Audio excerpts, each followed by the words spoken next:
One of my personal favorites, all right? Dr. Bob Harris received his Bachelor of Arts degree in biology and his Doctor of Dental Medicine from the University of Louisville, Kentucky. All right, he was a captain in the United States Army Dental Corps until he opened his own practice where he currently is at today.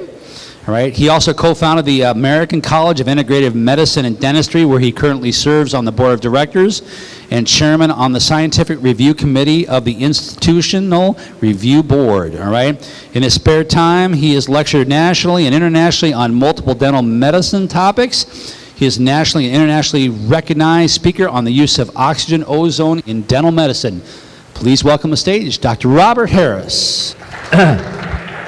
Thanks, Doug.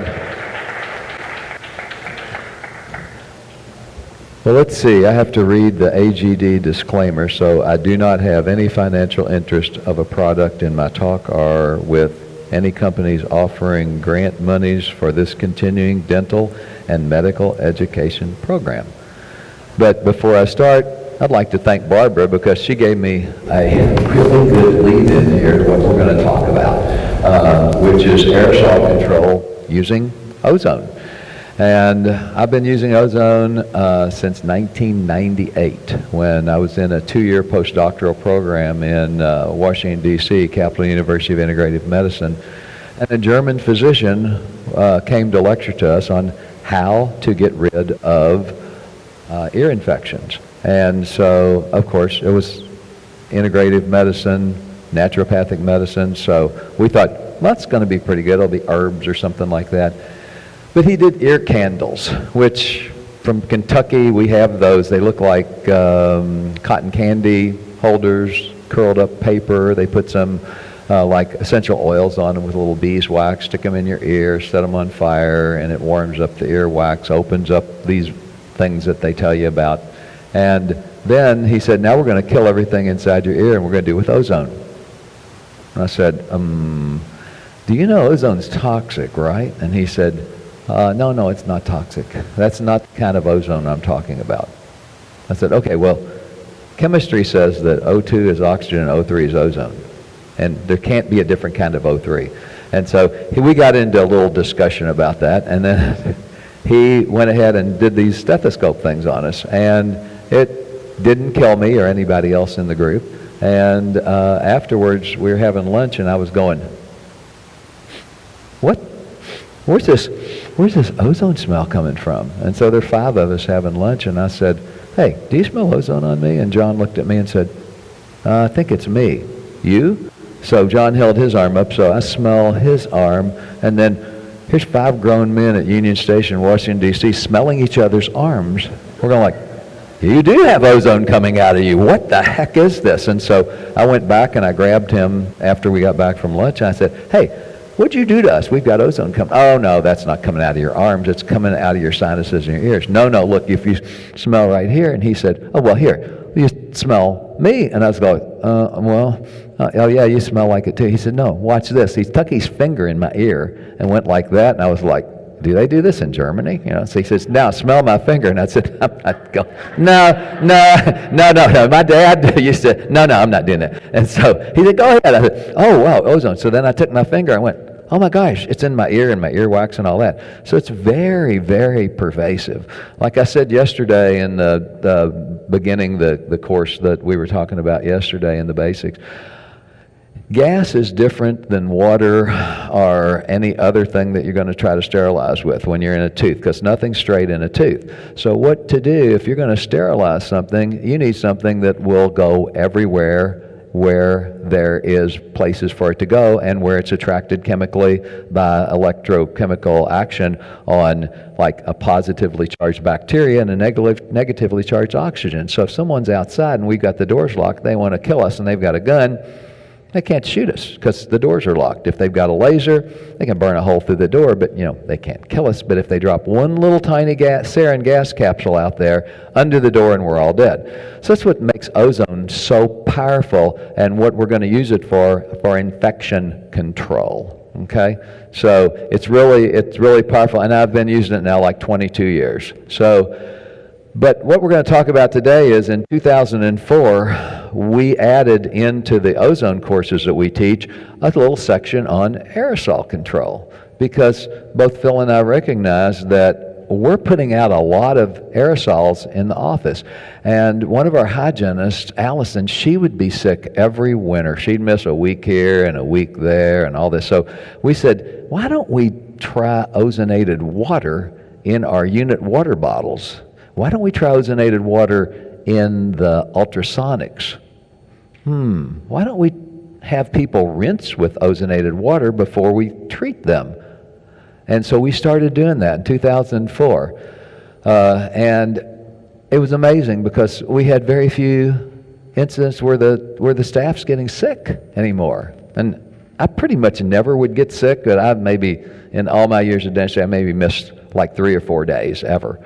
And so I went in pretty sick a couple times, but I just wouldn't miss. So, but an aerosol is a suspension of liquid and or solid particles in a gas. And so we create dental bioaerosols. And when we create these dental bioaerosols, we're really competent at making a nasty mixture of stuff. Okay? Because a dental bioaerosol is a suspension of biologic particles produced by dental procedures, which we're all doing, that produce very small solute-like particles. These particles are contained in the air-water solvent that creates an airborne solution.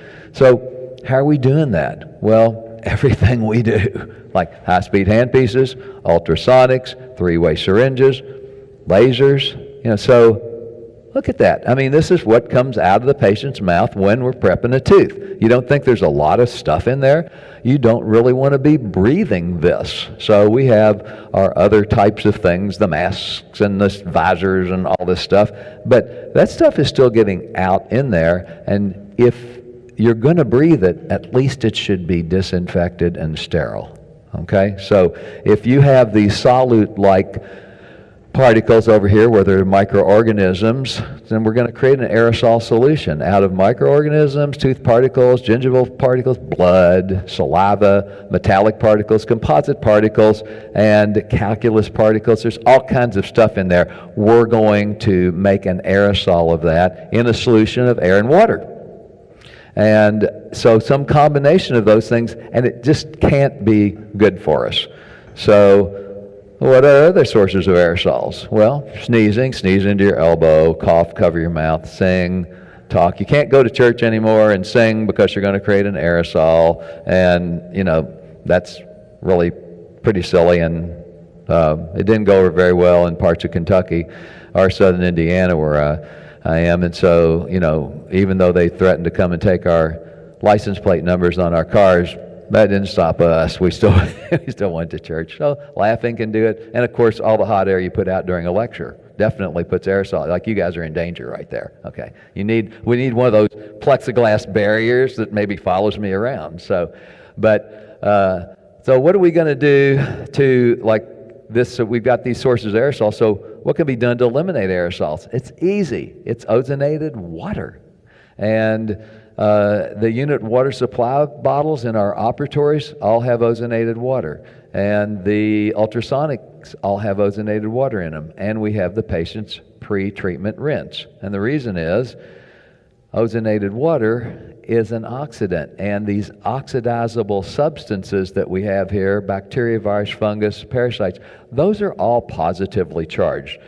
Ozone is negatively charged because you've got the O3 molecule there, and it's made from an O2 that's split by an energy source and then transiently recombines to form O3. But it's very weak and it's very reactive, and it'll attack the cell membrane of all of the microbes because they are all positively charged. When it attacks that cell membrane, it literally explodes the cell, and all of the particles from that microbe are then floating around where they can be phagocytized and taken to the immune system and presented at antigen presenting cell sites, and your body says, the phagocyte says, look what we found, and the immune system says, oh, that's not good, that's an antigen, we need to make an antibody for it. So when you're killing things in the people's mouths like that, and they're still swallowing them and you're still breathing them, you're actually inoculating yourself with a type of particle that you can make an antibody to. So you have a small vaccine-like effect occurring. So there's a lot of science on this, and I'm a science nerd. And I went through here at like 98 slides and all these articles like this. I said, well, you can go look some of these up yourself, but this is a real good one, Antimicrobial Activity of Ozonated Water, 2010. So this isn't new, okay? This has been around for a while. And the results of this study was the ozone concentration in ozonated water was sufficient to kill almost all cells of the bacterial and yeast strains tested after 30 seconds. We have all of our patients rinse with ozonated water for 30 to 45 seconds. They do it twice. They can either swallow it, or we give them the saliva ejector to hold, put it in their mouth, and suck it out. Now, some people go like, oh, do I have to do that? I said, if you want to be a patient here, you do. Oh, well, okay. So because I'm protecting me and Amanda and Jackie and everybody in the office. I'm just not worried. And they'll say, ask about mercury removal, and they say, well, do you always do? I said, look, we're worried about you, but I'm worried about me. I've been doing this 49 years. Don't you think I would be worried about this? You think I've been doing this and I'm still able to walk around? If I was doing it wrong, I'd be neurologically incompetent by now. Listen to some of the lectures in here. I mean, it's amazing. You've been doing it that long, you can stand up. But so I tell them, we're doing it for you, but we're also doing it for us. And so that's just the way I've always handled my practice. But I also I have stuff like this around for the patients to look at. And so just to review a couple of things about how ozone works, there you have your oxygen molecules. An electrical charge separates them, and they combine transiently into O3, but most of them go back to O2. And what happens as you follow the green arrow over there, then you'll see that the O3 then gives up that singlet oxygen to the surface of the bacteria or the whatever microbe it is, bacteria, virus, fungus, and it oxidizes the cell membrane. We're going to talk a little bit more about that in a minute, but when we're doing this, and these pathogens are destroyed by oxidants, when you put that in the water and you rinse with it, why doesn't it hurt your regular tissues? And when you put it on a cavity prep, why doesn't it hurt the normal tissues? When you put it in an ear for an ear infection, why doesn't it hurt the normal tissues? Why is it only your lungs and your eyes that you'll get the sensation of burning with? Because our healthy cells are protected by antioxidant enzymes that we make. They're endogenous, so we're making them. We're making them all the time. Manganese superoxide dismutase, glutathione peroxidase, catalase. You need all of these antioxidant enzymes to protect us. If we don't make those, we would rust real fast, we would oxidize, and we wouldn't live very long at all. Because if you just look at a piece of metal and you lay it out in the yard and it's steel, after a while it starts rusting, and then pretty much it's gone because it's oxidizing, it's rusting. And that's what we are doing, and by taking the right supplements, we stop that rusting process in our body that lets us live healthier and longer. And so the ozone will go in right away because bacteria, virus, fungus, parasites, those things do not have antioxidant enzymes in their cell membranes. And they can never get them. They're not made that way to get it. So when the ozone hits them, it blows them up. But like it says in the slide, human cells, membranes have protective enzymes in us. So the ozone will hit a red blood cell, and the red blood cell says, and it just flings it right off. So let's talk about what it takes to make ozonated water. It takes a safe approved ozone generator. I just brought that one there so you guys could see one in real life and not just on a screen.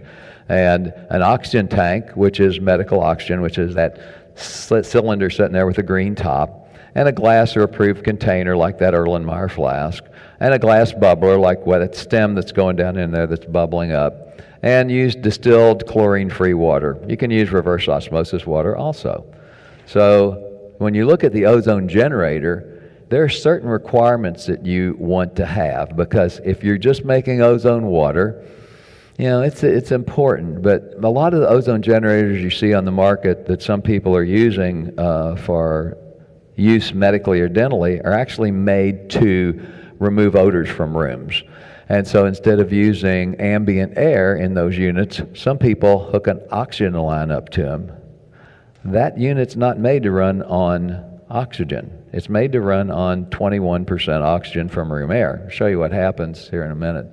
So you have a medical unit like that, and you can, the little bubbling that you guys can see there, it's like that's ozone going in there and transferring the ozone to the water.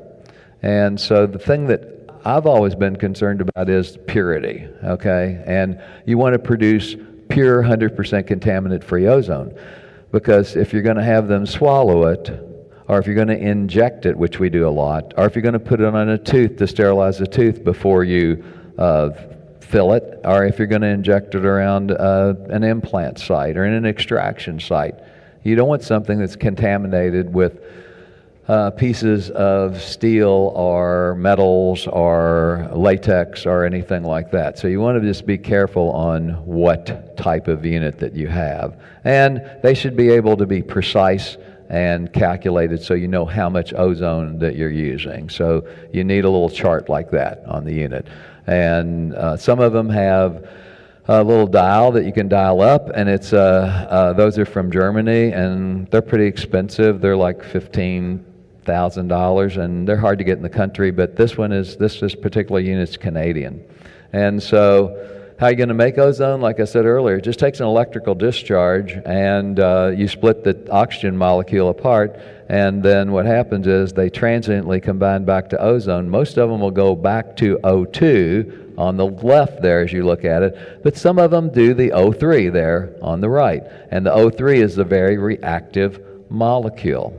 So how are you going to make this? Well, you have to make it in a tube, and that tube then has oxygen flowing in and oxygen flowing out, and you have an inner tube and an outer tube and electricity jumping back and forth between it.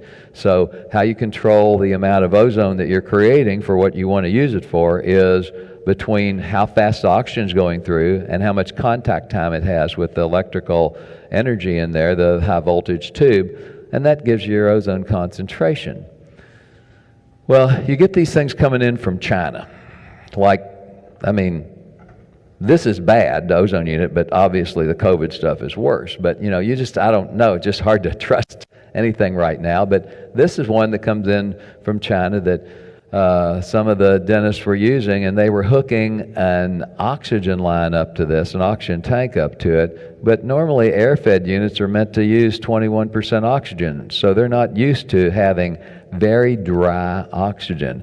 And when you see a unit that says it produces 200 milligrams an hour or 100 milligrams an hour, when it says milligrams per hour, that's not a medical or a dental unit. Medical units are measured in micrograms per milliliter, okay? So, and you just look at them, and they have plastic components inside. There's a stainless steel ozone tube in there with plastic ends, and so the whole thing has everything in it that you don't want. And so it's going to suck oxygen in here from the room air, or it's going to bring, you can hook a little nozzle to it and push pure oxygen through there. The problem is when you push pure oxygen through there and you start getting a higher ozone concentration, you also start breaking the insides of that unit down faster. And there's a Chinese water purifier, another one called a Nale. They don't have an output chart. They don't have anything to set how much ozone is going to be put out. And the person selling the unit was unaware that a low setting with this device created a concentration of ozone that would be ineffective for the resolution of infection or to promote healing, because it was like down in the 1 or 2 microgram per milliliter. And the high temperature for infections was really so high that it would kill healthy tissue. So, okay, ozone is okay if you put it on your healthy tissue. Yes, at the right level. If you put anything on at too high a level, you have to know the dose concentration. So You get anything it depends on the dose. You can kill yourself with water by drinking enough water that it dilutes the sodium in your body so low that you'll suddenly develop hyponatremia and your heart quits beating because you don't have enough sodium to have sodium potassium pump and all those little cool chemical things going on in your body. So then this other one showed up, and we got these from courses that we taught that some of the dentists brought in to show us what they were using.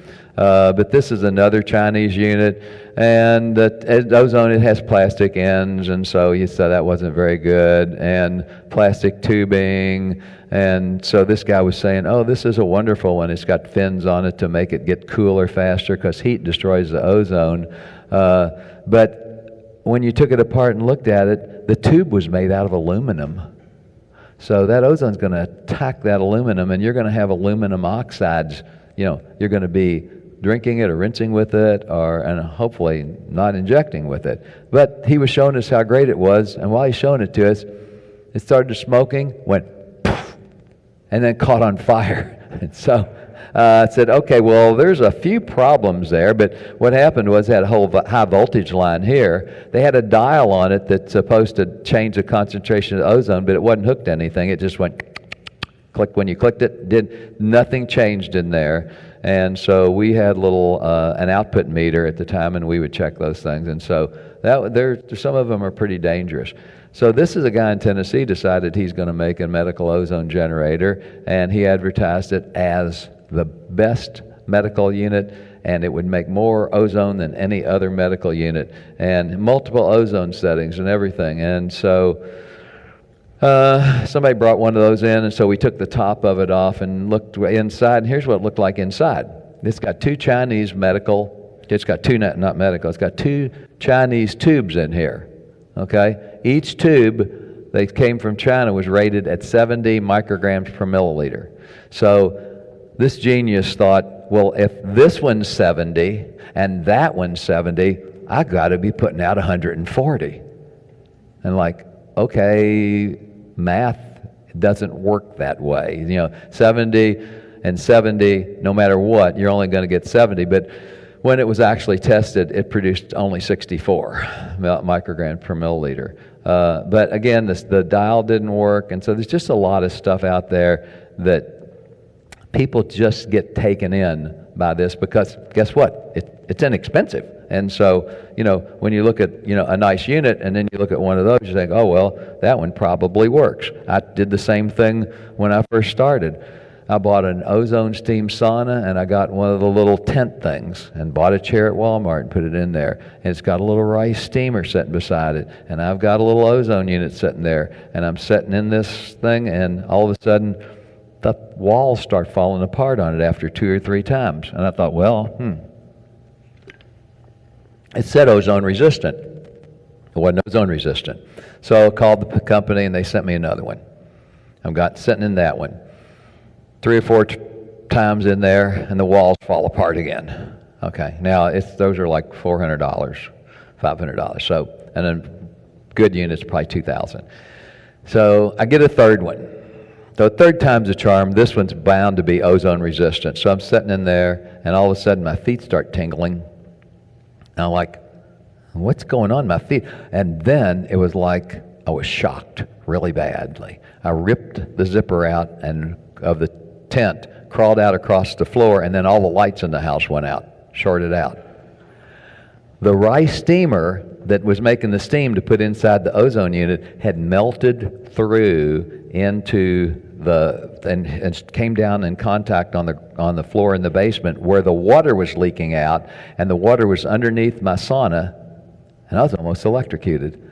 And so right then and there I said, okay, I'm going to get a sauna from Longevity. So, and I've had that now for probably 14 years, and it's like brand new. So sometimes I like a deal like anybody. And so sometimes trying to get a deal like on one of these things isn't really all that great. But when you look at the corona discharge modified, then you have the stainless steel tube sealed at the end, and the energy jumps from surface to surface. And if you look at this little part down here, I can't see this one over here, so that's why I can't use the pointer. But if you look down here, you'll see it says air here, 21% oxygen or 100% medical grade oxygen. And this is what your output depends on, the length of the tube, the amount of energy, and all of this. Just going into this a little more in detail so that you guys at least are prepared if you decide to do something with ozone, that you make some informed, decisions with enough information. And this is what those tubes look like that were taken out of the Tennessee unit. They're stainless steel, but you just said, okay, you can't put anything like latex in contact. That little red ring there, that's a rubber O-ring. And those things would break down, and then when they broke down, the tube would touch the other side, and that's when it would create the sparks. And when it created the sparks, that's what happened. So I took the top off another one that was catching on fire and showed that. So you just put pure 100% oxygen in there, and the tiniest little spark will set off a fire in there.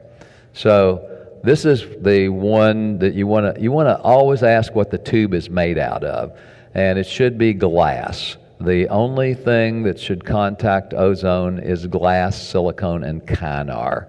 And so anything else is just going to break down and fall apart.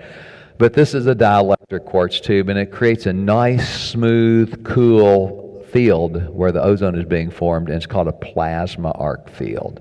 And so it's really, it's a nice unit. And then the common materials that you see in those other tubes, they've got plastic, they've got latex, they've got rubber, and then rubber glue adhesives in there, and metals, and that's going to break down when it contacts ozone. So you have plastic, rubber, metal, plus ozone, you get contaminated ozone. So pure contaminant-free ozone is essential. And what we want to do is we just want to look at feed gas, what are you giving it? And then you want to look at the amount of energy you put in. And then you want to look at what's going on inside there with the materials. And then what are you going to get? So if you're looking at that, the top one gives you concentration low and ozone is contaminated, where it says air, and then the oxygen gives you concentrations higher, but the ozone is still contaminated. So when you get down there at the bottom in the yellow, and you can see that the kynar, the silicone, and the glass give you pure ozone, and that's not contaminated. So you just don't want to be squirting any of that stuff down in an extraction site, or when you're prepping an implant site. Looking at Sammy here, I'm going like, okay, yeah, thinking of who all's here in the room, but just don't want to do that. Now, in 2010, Dental Product Shopper took this unit from Longevity and gave it out to a bunch of people. I was not one of them. And they evaluated it. It got a 4.7. And it's undergone significant improvements since then, in that this one is one of the older units from my office, and it's still got the dial on it. The new ones are digital. And so they're a lot nicer and easier to handle. And so you just want to look at pure contaminated-free ozone, for contaminant-free ozone. And, you get a lot of concentrations in here. And it's manufactured in a facility with engineers, and they have electronic testing laboratory approval. And what that means is they subject themselves to 4 surprise inspections a year to make sure that everything they're doing is correct. They'll take a part from the unit sometimes and go and test it individually and then bring it back. But it's a very, very stringent type of control that they put on these, which if you're injecting stuff into your patient's body, you want to be careful. Now, doing the regular aerosol stuff, not too bad. But the back of the machines, you always want to look at those, see what's on the back of them. And on the back of this one, taken apart so you can read them a little bit better. It's the manufacturer, and be careful opening it up. It's approved by the American College of Integrative Medicine and Dentistry Institutional Review Board, and I chair that board. Then it's a non-significant risk device, and it's got an IDE number on there. And if you want to do research, this is one you can use for research because it's approved. But also it has the ETL approval, which is Intertech Laboratories, and that's the one that does the 4 types of inspections a year, and then it conforms to Underwriters Lab and Canadian standards.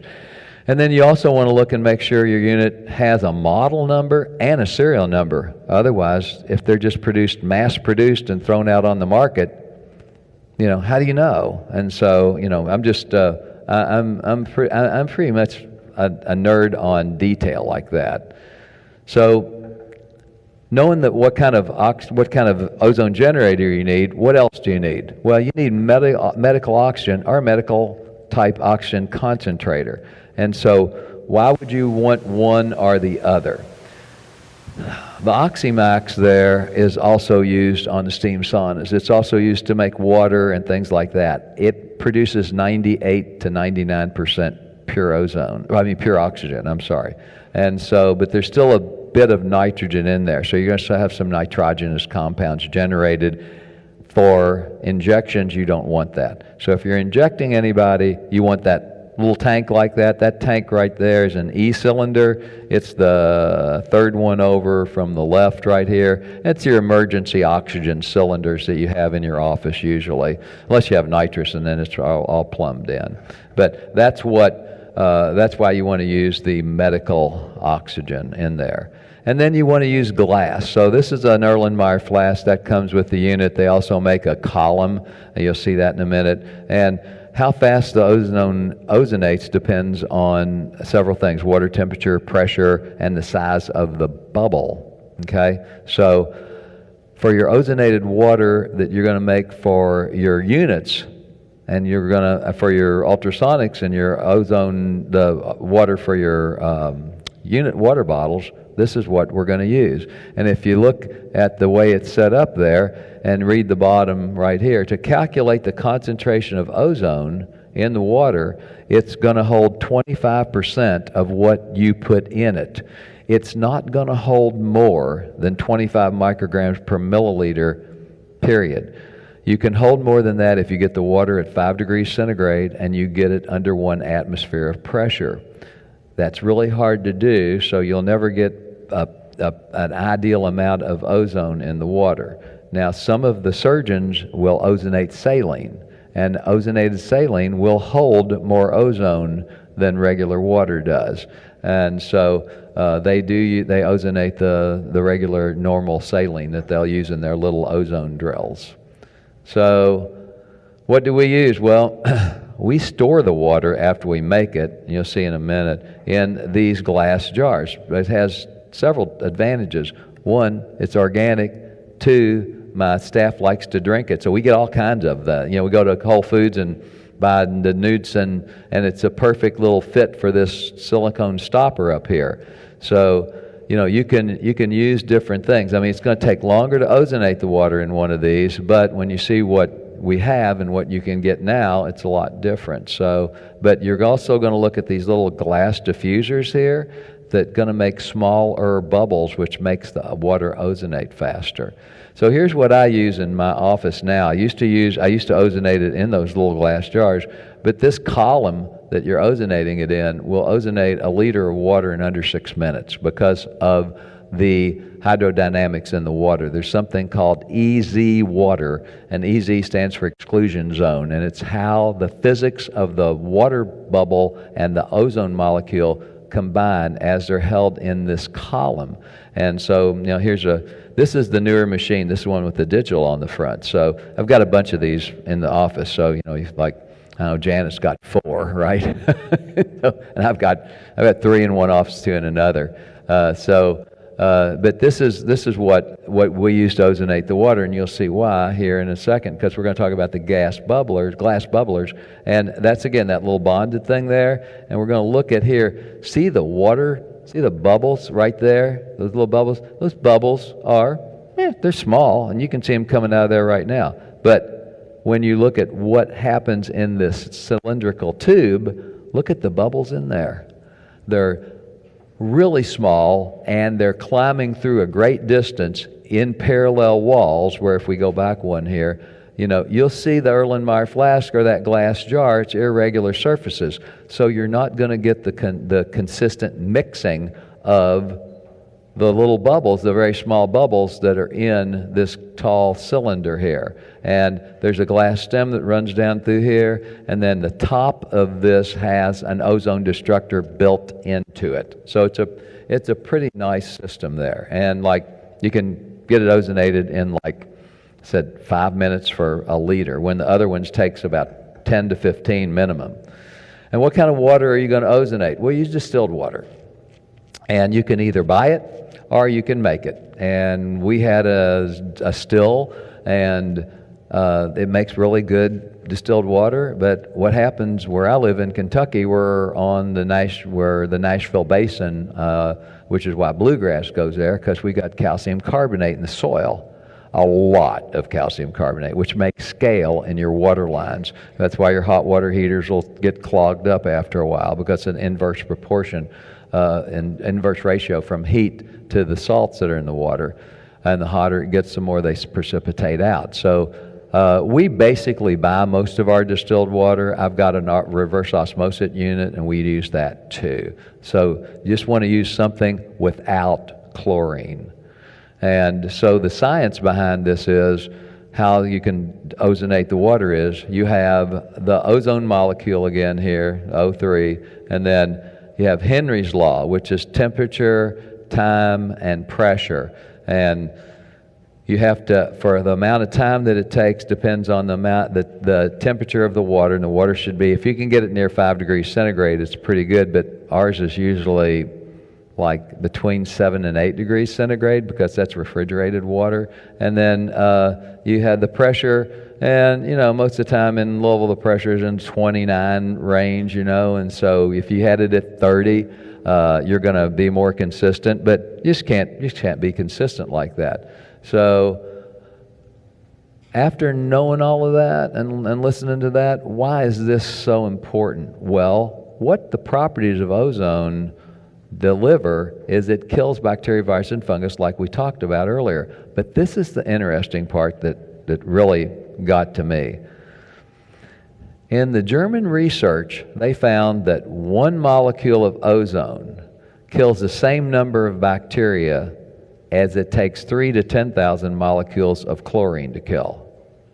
Okay. But it kills them 3,500 times faster.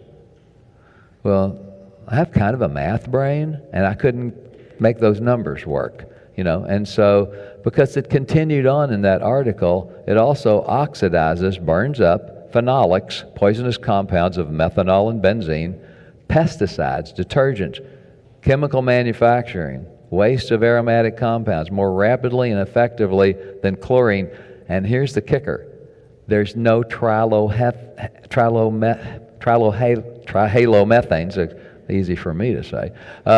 And those are carcinogens, okay? So you don't have any chlorine residue with ozone. And at the time, the Germans were running into a lot of problems with their water supply with the chlorine in it. So they did a lot of research back in the 1980s and 90s with ozone. And ozone was first used in dentistry by a German dentist in 1931 and 38, 40 on into there. They have several of them using it back then. And so I looked at those numbers and I had a Sheldon moment. I said, what? What are these numbers? One molecule of ozone, 3 to 10,000 molecules of chlorine, 3,500 times faster. I needed to do the math. And so I got some regression curves working, and I called on a couple of friends of mine and one relative. My one nephew is a biochemist, and so I said, "Hey, will you come over and look at this for a minute, and we'll get dinner or something?" And Brett said, "What do you want to know?" I said, "Do you have regression curve things on your computer?" He said, "Yeah." So I said, "Okay." So we got set down, and so this is what we came up with. If you take 2 glasses, so you can get your brain around how this thing works, and you put 4,500 bacteria in water here, and 4,500 molecules of chlorine in the water, it'll kill all of those 4,500 bacteria in 3,500 seconds. If you take the same number of bacteria, excuse me, and put it in water here, and you put 1 molecule of ozone in there, it kills all of them in 1 second. That was still, I mean, we did those curves several times, and he said, we're missing something here. I said, yeah, so how does this happen? Well, it took a little while, but here's how it happens. If I can get the clicker to work. There. It's called oxidation. Okay, ozone's an oxidant, so we're looking at that. So what happens there? If you look at the top bacteria there and you add ozone to it, it starts attacking the cell membrane like we talked about earlier. But what's interesting there, when it attacks that cell membrane, it starts breaking down the lipid and the protein in the cell membrane, and it creates lipoperoxides and hydroperoxides. Those are microbial, and those are antimicrobial in nature, and they'll kill more microbes in there. And so what happens is you're using one bacteria to create a compounds that will kill other bacteria. And so it was really kind of eye-opening to see that. And then when you look at here, the little stick line, there's your double oxygen, weak bond, breaks off, explodes that bacteria. And all that it leaves behind is oxygen, water molecules, and it's totally non-toxic with what ozone leaves behind. So again, then we said, well, how's it happening at that speed? Okay, we know what it's doing. Now, how's it doing it that fast? Well, then we found some papers that came out of Edinburgh University in Scotland. And here's what they said about lipid peroxides. Lipid peroxides are formed here, and they're formed, and then electron transfer occurs. Oh, wait a minute. In chemistry and your body and everything, nothing happens until an electron moves. Oh, okay. Well, how fast is an electron moving? Well, it moves, and then it says, and then this says, and the reaction continues. Okay, so it's moving at, electrons move at light speed. So how fast is that? 670 million, 616,000, 629 miles an hour. Now we're starting to see why ozone can work so fast, how it can kill all the bacteria in your mouth in 30 to 45 seconds, how it can clean out your dental unit water lines and get rid of all the biofilm. It's doing this with oxidation, which is a normal process. So it's a biologic, light speed, self-catalyzed chain reaction. So this got my nephew really excited because he started working on more things then. And so we ran into some stuff then. We said, well, let's see what does EPA say about all this. So the EPA says, and this is their brochure on things, ozone is a powerful oxidant second only to the hydroxyl free radical among chemicals typically used in water treatment. Now you may come across some other information that says ozone is the third strongest oxidant after fluorine and persulfate, and that's correct in a gaseous form, not in water. So ozone is used in drinking water treatment for a variety of purposes, including disinfection. You'll see it on a lot of the bottles. You get a bottle of water, I didn't even look at this, because this is their water.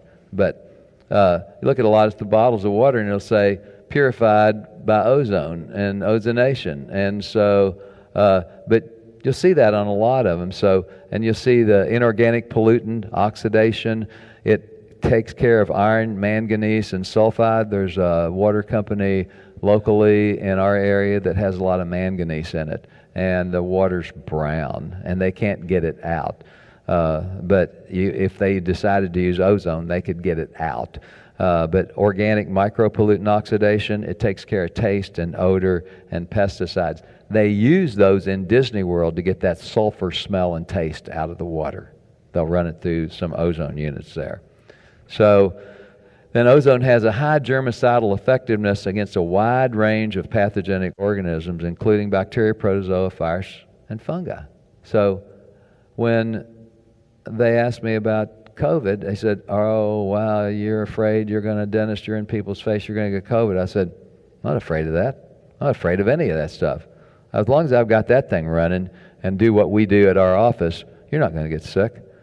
My sister's a hygienist, and she hadn't practiced for a few years, but she actually was diagnosed with COVID. And her other son, not Brett, but Steve, called me and said, "Hey, Uncle Bobby, Mom's really sick, and she just got the diagnosis back, and it's COVID." I said, "Okay, no problem." So we went to my house, picked up an ozone unit, took it over to her house, set it up. When you have it set up to do things, you can run it through ozone through olive oil and then breathe the ozonide gas off of that, and it kills everything in your lungs. We used a stethoscope in her ears and then did some direct nasal insufflation. 2.5 days, fever's gone, and she's back to normal. So, it's a bad bug, but it's still killable. So you just have to have the right stuff. And so then ozone it causes inactivation of bacteria by ozone is attributed to the oxidation of the bacterial cell membrane, which we've already said, but just showing you that there is good science behind this. And the first site for virus inactivation is the virion capsid. So the virus is going to try to invade a healthy cell so it can replicate, but ozone will penetrate that and get in there and pop that capsid and kill them. So ozone is very effective against bacteria. E. coli levels were reduced. Now this is not German study. This is here, U.S. 99.9% of the bacteria killed. They're not going to say 100, but they might as well. Okay, 99.9% in less than 1 minute. So if you're putting that ozonated water in your unit water lines, in your ultrasonics, and you're having them rinse with it, you're just not going to get anything from the patient. You're not going to give them anything too, because we all rinse with it when we get there in the morning and sometimes during the day, because we got a lot of it sitting around. Now, bacterial endospores are very difficult to kill. So I don't know how many of you all use the sterilizer checking, but they're little glassine envelopes, and they've got bacterial endospores in them. And those are always far more resistant to ozone disinfection than vegetative forms, but all are easily destroyed by relatively low levels of ozone. And I worked with a guy at the University of Louisville, Bob Statt. He's a PhD, microbiologist. His wife's a dentist that teaches there, and we worked on a little system where we took those little glassine envelopes and put it inside like a little Erlenmeyer flask and ran ozone in there and killed all of them. So it's still difficult to make an ozone sterilizer for instruments and handpieces, but I think they're coming. So what does PubMed have to say? Well, PubMed then says if you go in there and search ozone and viruses, there's 369 articles as of August 2020. And you can go in there and they say this one, ozone efficacy for the control of airborne viruses. These findings suggest that ozone used at low concentration is a powerful disinfectant for airborne viruses when combined with a high relative humidity. The study showed that viruses are transmitted much rapidly in hospital situations than they are in other areas because there is very low humidity in the hospitals. And so when airborne takes off in the hospital, it travels farther than if there's relatively high humidity and temperature. Naturally, we know they keep the hospitals pretty cold, and they have dehumidifiers in there, and so that's why they'll travel, farther in a hospital. And they actually humidified one hospital, and when they did, and they increased the temperature from I think 66 degrees to 70, they had far less bacteria and communication through the aerosols, making people sick. So then this last one, surface germicidal effects of ozone for microorganisms. Well, we spray ozone water on our chairs and on our countertops and all of that. And we do that because it will kill everything as a contaminant. And this is from 2003. So again, this isn't new information, and we've been doing this in my office since 2004. So protocols for use to ensure a microbial, aerosol-free environment. Fill your water supply bottles with ozone. ozonated water, fill your unit water supply bottles. What did I say? Fill your unit water supply bottles with ozonated water, and then fill your ultrasonic supply with ozonated water, and then have the patients pre-rinse, just to reiterate that. And here's one of the ops that I use, and so there's the unit water bottle, and just take that off and, fill it up with your ozonated water, and there's one of our ultrasonics sitting behind there. Fill that up too. There's a different ultrasonic. Sarah likes this brand. I don't know why, but whatever they want to buy, just let them buy, because the hygienists are going to be hygienists. And my sister is one, and she didn't like the dense ply, and I was like, but it's really good. And we already had, nope, I don't like that one.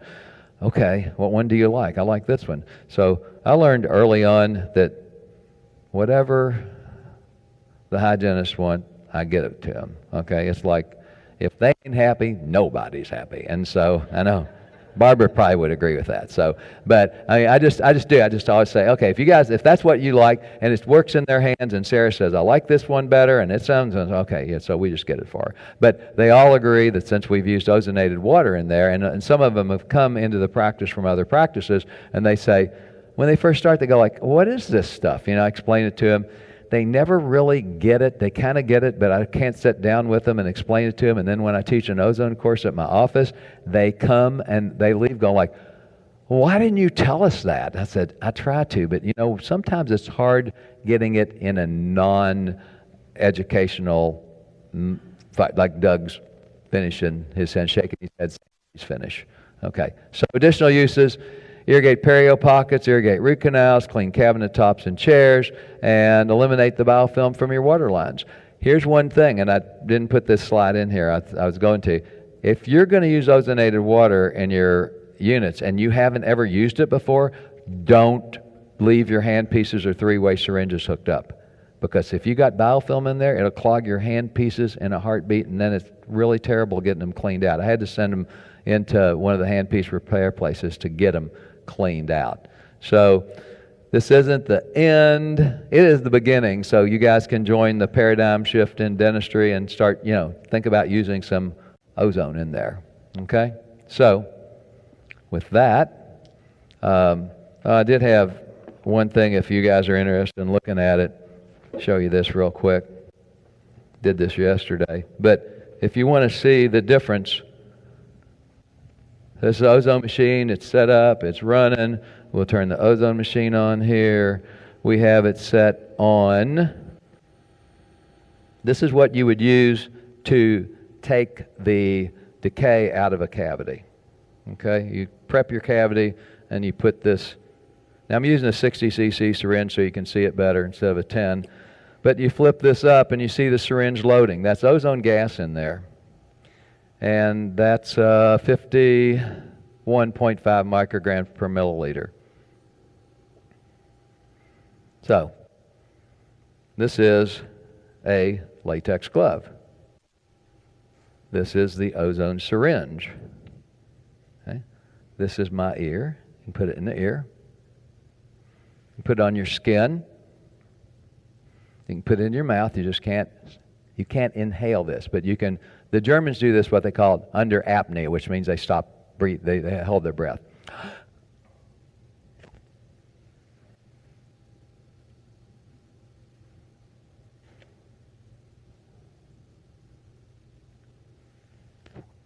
See how it eats that latex right up?